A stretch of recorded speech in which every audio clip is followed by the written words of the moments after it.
Hello everyone, কেমন আছেন সবাই?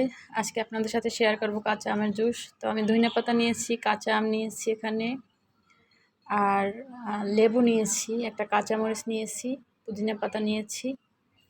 তো কিভাবে কাঁচা আমের জুসটা বানাবো আপনাদের সাথে শেয়ার করব। এখানে ভাজা জিরার গুঁড়ো নিয়েছি আমি, বিট লবণ নিয়েছি, তারপর হচ্ছে শুকনো মরিচের গুঁড়ো নিয়েছি, চিলি ফ্লেক্স যেটাকে বলে, লবণ নিয়েছি, সাদা লবণ, তারপরে চিনি নিয়েছি এখানে আমি, লেবু নিয়েছি, আর আম কেটে নিয়েছি, কাঁচা আম একদম। তো আমগুলো ধুয়ে তারপরে কেটে নিয়েছি। এখানে 2 টুকরো আইস নিয়েছি, আর ঠান্ডা পানি নিয়েছি আমি। তো কীভাবে কাঁচা আমের জুসটা বানাবো আপনাদের সাথে শেয়ার করব, দেখবেন সবাই।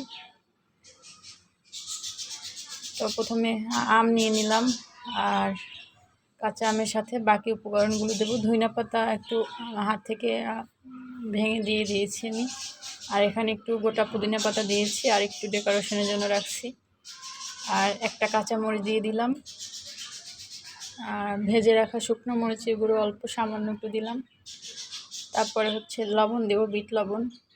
প্রথমে আমি সবটুকু দিব না, কারণ হচ্ছে পরে টেস্ট করে দিব। আর কাঁচা আমের জুসে একটু লবণের পরিমাণ মোটামুটি বেশিই লাগে। আর সাদা লবণ দিয়ে দিচ্ছি,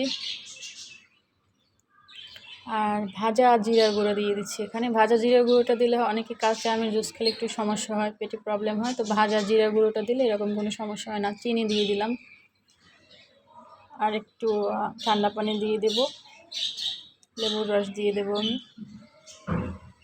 তো কাগজি লেবু নিয়েছি, একটা লেবুর রস এটার সাথে আমি দিয়ে দেবো। এটা স্বাদ অনুযায়ী আপনারা যেটুকু অ্যাড করেন, চাইলে স্কিপ করতে পারেন। আমার কাছে ভালো লাগে লেবুর স্মেলটা কাঁচা আমের সাথে।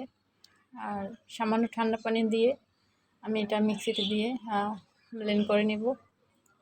কাঁচা আমের সিজন শেষ হয়ে যাচ্ছে, আর এখন যদি কাঁচা আমের জুস না খাওয়া হয় কেমন হয় বলেন? বেশ কয়েকদিন খাওয়া হয়েছে, তো এখনও বাসায় কাঁচা আম আছে। চিন্তা করলাম আরেকবার জুস বানাই আর আপনাদের সাথে শেয়ার করি।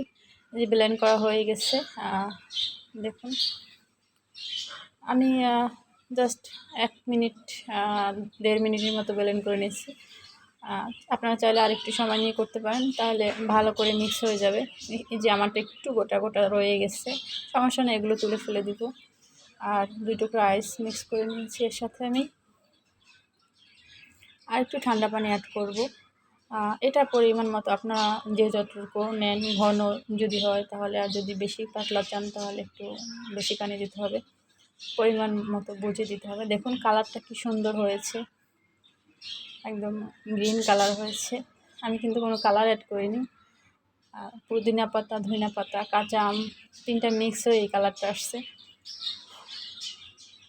তো আমি 2 ধরনের 2টা গ্লাস নিয়েছি, 2টা গ্লাসে আমি সার্ভ করব। আমি একাই খাবো, তো একা 2টা গ্লাসে আপনাদের শুধু দেখানোর জন্য, আর কিছুই না। ভিডিও করতেছি ভাই, যদি একটু না দেখাই, একটু শো অফ না করলে হয় বলেন? তাই একটু দেখাইলাম আর কি। আপনারা এভাবে বানিয়ে খাবেন, ভালো হয়। আর অনেক টেস্টি, এটা অনেক টেস্ট হয় খেতে। একবার খেলে তো বারবার খেতে যাবেন। তো আমি এখানে 2 গ্লাস জুস নিয়েছি, আরও বাকি রয়ে গেছে কিছুটা। আর একটু পুদিনা পাতা দিয়ে আমি ডেকোরেশন করে দেব। এটা একটু পুদিনা পাতা, আর দুইটা একটু পুদিনা পাতা দিয়ে বাস। আর আমের যে ছোলা, ওইটা আমি ধুয়ে সুন্দর করে কেটে ছোটো 2 টুকরা নিয়েছি ডেকোরেশনের জন্য। ওটা আপনার ইচ্ছা, মানে দেখা সুন্দরের জন্য।